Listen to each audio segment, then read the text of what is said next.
Grupo Nova e a Pomaesp trazem até você o projeto Viver Saudável. No tema de hoje, estaremos analisando a depressão. Muitas pessoas falam sobre depressão, muitas pessoas acham até que estão em depressão. E, portanto, vamos analisar um pouquinho sobre isso. Nós, mineiros, ok? Eu sou de Poços de Caldas, se torna muito fácil entender a depressão. Quando você sai de Poços de Caldas, sentido Itajubá, ou Poços de Caldas, sentido São Paulo, você encontra algumas placas. Depressão nos próximos 30 quilômetros. Depressão nos próximos 12 quilômetros. Para nós mineiros, o que depressão quer dizer? Quer dizer buracos na pista. Uma pista com defeitos, ok? Chico Buarque cantava: tem dias que a gente se sente como quem partiu ou morreu. A gente estancou de repente ou foi um vintão que cresceu? Interessante isso. Chico Buarque dizia para nós que a vida é feita de altos e baixos. Mas então, o porquê da medicina usar essa palavra que é da engenharia? Uma palavra naturalmente usada pela engenharia para mostrar aos que trafegam naquela estrada que a estrada não está em conformidade, ou seja, ela tem buracos. Quando essa palavra vem para a medicina, ela analisa e aborda o grande problema do século XXI. Hoje nós temos mais do que uma China no mundo em depressão. 20% da população mundial ou está em depressão ou está procurando remédios para poder prevenir ou até remediar a depressão.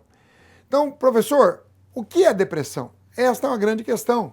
Eu não sou médico, eu sou jornalista e teólogo, mas com os meus 57 anos, já deu para perceber algumas coisas que, na realidade, ultrapassam, digamos assim, a medicina. No campo da depressão, tem tudo a ver com a Organização Mundial da Saúde, que a saúde é física, mental e espiritual. Então, como fazer uma dicotomia dos problemas que acontecem com as suas emoções com os problemas físicos que você tem? Como chegar bem no trabalho, sendo que você não está bem na sua casa? Como muitas vezes dar um bom dia, quando na realidade você não gostaria nem ter ido ao ambiente de trabalho? Então, depressão é uma coisa que nós podemos escapar dela. Mas vamos voltar à história de Minas Gerais. Se você passa muito rápido por um buraco na estrada, está arriscado você quebrar a sua roda, quebrar o amortecedor e danificar o seu carro. Mas se você passa muito devagar também por esse mesmo buraco, está arriscado o seu carro parar dentro do buraco. E aí, naturalmente, você vai tentar rodar a roda para que esta saia logo do buraco. E o mais interessante, muitas vezes você, ao invés de parar o carro, descer, conseguir alguém para empurrar, você acelera mais. E quando você acelera mais, você naturalmente gera mais buraco naquele que você já estava atolado. Interessante. Em psicologia, agora você encontra uma outra palavra que exemplifica exatamente alguém que deixou o seu carro cair no buraco, começou a rodar a roda e a roda não saiu. Isto, em psicologia, chama-se lassidão. Lassidão é o último estágio da depressão. Interessante isso.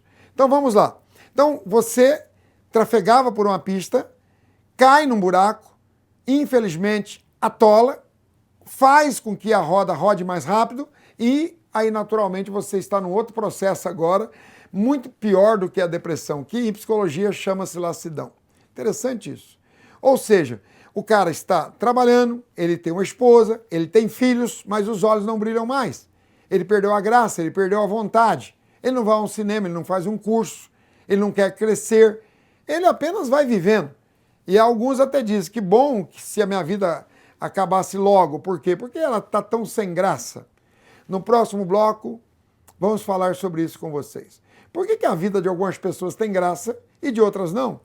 Por que algumas pessoas passam tão rápido pelos problemas e saem dos problemas e outras pessoas entram no problema dos outros, que muitas vezes não é nenhum dela, e aí naturalmente acaba adoecendo e gerando câncer, inclusive.